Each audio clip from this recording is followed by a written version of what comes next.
Number 1. Brain gremlins love familiar misery. Imagine trying to improve your life, waking up early, cutting sugar, saying no to that one toxic friend who always needs just one tiny favor. That takes 5 hours. And just as things start going suspiciously well, your brain whispers, "Hey, what if we self-destruct right now?" That's not a glitch. That's your brain being a nostalgic little gremlin who prefers the trash fire it knows over the mysterious peace it doesn't. Psychologists call this homeostasis.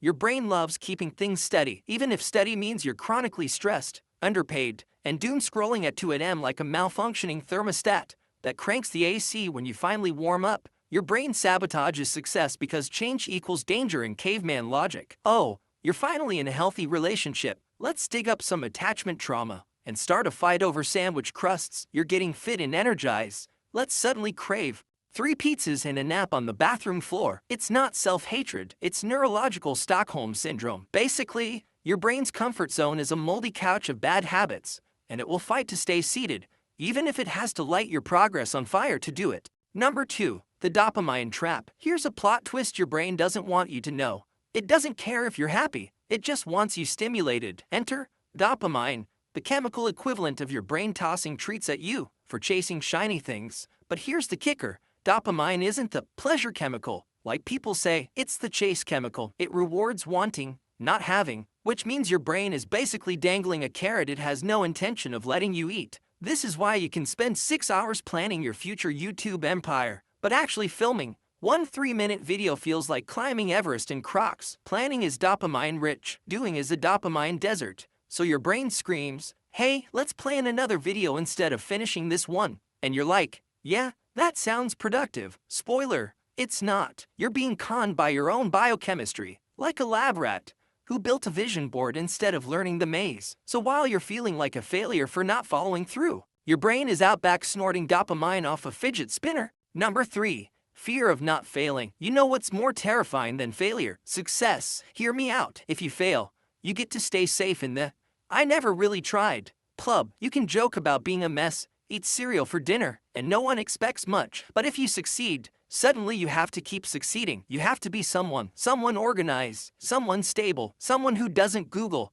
how to fake a phone call to avoid confrontation. Success feels like a trap because now there's pressure. Now people notice. Now you can really screw things up. This is where imposter syndrome kicks in like a caffeinated raccoon, whispering things like, "You got lucky, you don't belong here," and they'll find out you still don't know how taxes work. So, instead of facing the horror of being seen, your brain pushes you back into failure.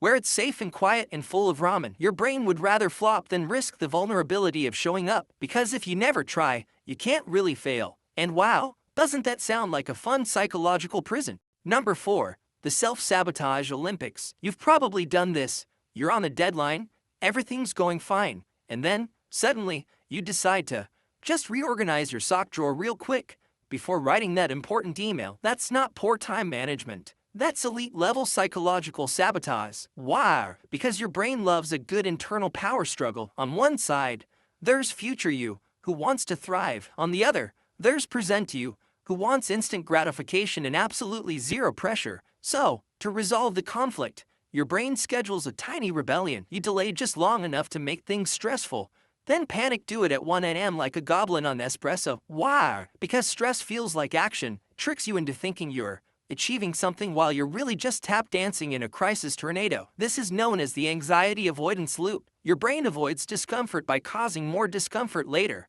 the emotional equivalent of kicking a hornet's nest and blaming the bees for your life choices. In short, you're not lazy, you're just unknowingly training for the Self-Sabotage Olympics. And congratulations, gold medal, again. Number 5.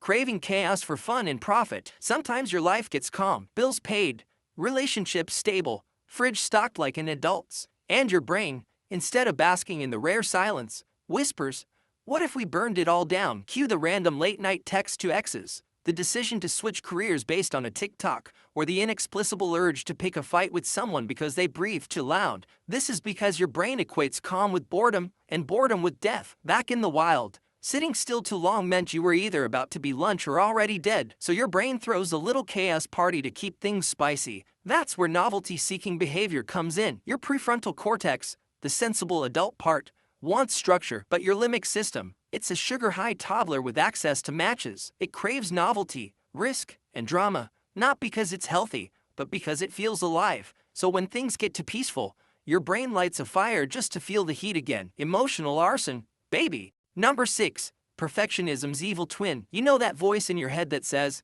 if I can't do it perfectly, I'm not doing it at all. That's not motivation. That's self-sabotage in a tuxedo. Perfectionism is a sneaky brain gremlin that disguises itself as ambition, but it's really just procrastination with better branding, because let's be honest, nothing will ever feel perfect. But perfectionism convinces you that if you wait long enough, plan hard enough, or redo it 47 more times, it might be. This is called analysis paralysis. It's your brain trying to avoid judgment by never finishing anything, because if it's never finished, it can't be criticized. Genius, right? Except you end up with 36 half-written Google Docs, 11 unopened sketchbooks, and a dream slowly dying under the weight of, someday, your brain isn't protecting your goals, it's holding them hostage with a glitter-covered guilt gun. Number 7. Emotional debt collectors. Ever feel weirdly bad after something good happens? Like, you finally rest, and suddenly you're crushed with guilt for not being productive. That's your brain acting like an emotional debt collector. It doesn't believe you earn joy without suffering first.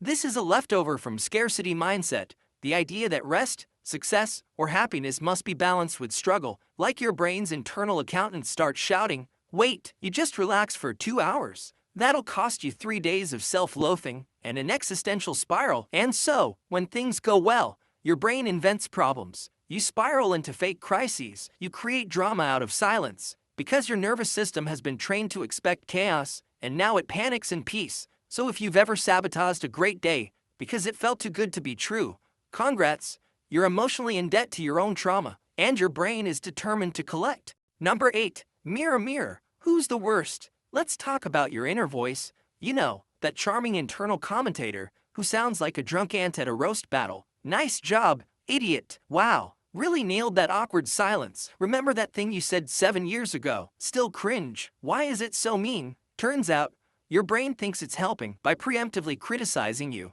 It believes it's shielding you from the pain of external rejection. It's like, hey, if I call you garbage first, no one else can hurt you. This is a defense mechanism called negative self-rehearsal. It's your brain practicing pain so it won't be caught off guard later. But instead of armor, it's more like you're dressing up in wet cardboard and calling it protection. This harsh self-talk actually increases failure by convincing you you're incapable. And the worst part, you start believing the lies, which turns insecurity into prophecy. You don't just expect to fail, you prepare for it. And boom, your brain gets exactly what it wanted. Failure, but on your terms. Number 9. Reward. What reward? Ever finish a task you've been avoiding for weeks, like filing taxes or cleaning behind the fridge, and instead of feeling victorious, you just mad? No parade, no dopamine high, not even a pat on the back from your own brain. That's because your brain has the emotional memory of a goldfish with commitment issues. This phenomenon is called reward prediction error. Your brain hypes up the reward.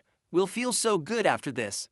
But when the reward isn't as euphoric as promised, it gets disappointed, and then punishes you with emotional flatness like, wow, we did all that for this. Basically, your brain tricked you into working, then ghosted you when it was time to celebrate. Which is why, next time you think about doing something hard, your brain remembers the disappointment, not the win, and says, no thanks, I've been hurt before. The result, more procrastination, less reward chasing, and a brain that files productivity under emotionally risky. Number 10. Comparison mode activated. Let's play a fun game called Ruin Your Self-Esteem in 5 seconds. All you have to do is open social media. Your brain is a master at social comparison. It's like a toxic talent scout, constantly scanning the feed for people who are smarter, prettier, more successful, and then screaming, see, you're behind. This is rooted in ancient survival logic. Back in the tribal days, being at the bottom of the social ladder could get you kicked out of the cave and eaten by wolves. So your brain still thinks comparison is necessary for survival. But now, instead of avoiding wolf attacks, you're just crying in the shower because some 23-year-old on TikTok owns 3 houses and has a skincare line. The worst part, your brain conveniently forgets to compare fairly. It skips the context. It doesn't show you their team, their privilege, or their therapist bills. It just shows you a curated highlight reel and says, why aren't you like that? And when you believe that voice, you sabotage yourself. Not because you're incapable, but because your brain keeps convincing you've already lost. Number 11. Avoiding joy like it's a scam. Here's a weird psychological glitch. Many people find it easier to imagine failure than success. Like, you can vividly picture losing everything in a fire. But if you try to visualize winning an award, your brain just stalls. This isn't negativity, it's protection mode. Your brain treats hope like a scam. It's scared that if you imagine good things, you'll get hurt when they don't happen. So it keeps you cynical, emotionally realistic, which really just means emotionally allergic to hope. This is why you might downplay your goals, mock your own dreams, or, ironically, pretend you don't care, all while secretly caring so hard it physically hurts. Hope is vulnerable. Vulnerability is risky, and risk, according to your brain's safety manual, is one step away from public humiliation and death by disappointment. So rather than risk believing in a better outcome, your brain torpedoes it in advance, because crushed dreams feel safer when you crush them yourself. Number 12. The brain loves loopholes. Finally, let's talk about the master trickster in your skull, loophole logic. Your brain loves twisting facts to justify sabotaging progress. You've been so good lately, you deserve to skip this workout. You'll totally be more focused if you take just 1 hour of video game time first. You're not avoiding the call, you're emotionally preparing. This is motivated reasoning. Your brain makes up smart-sounding excuses to get what it wants, not what you need. It's like arguing with a toddler in a lawyer costume. It knows it's wrong, but it's also kind of convincing. And suddenly, you've spent 3 hours on a side quest called reorganizing my desktop icons for no reason, instead of finishing your resume. Loopholes aren't laziness, they're fear in disguise. Fear of trying, fear of failing, fear of change. And your brain, being the sneaky little rascal it is, would rather trick you into fake productivity than face real vulnerability. So next time you hear that internal voice saying, just 5 more minutes, recognize it for what it is, your brain playing 4D chess to protect you from progress.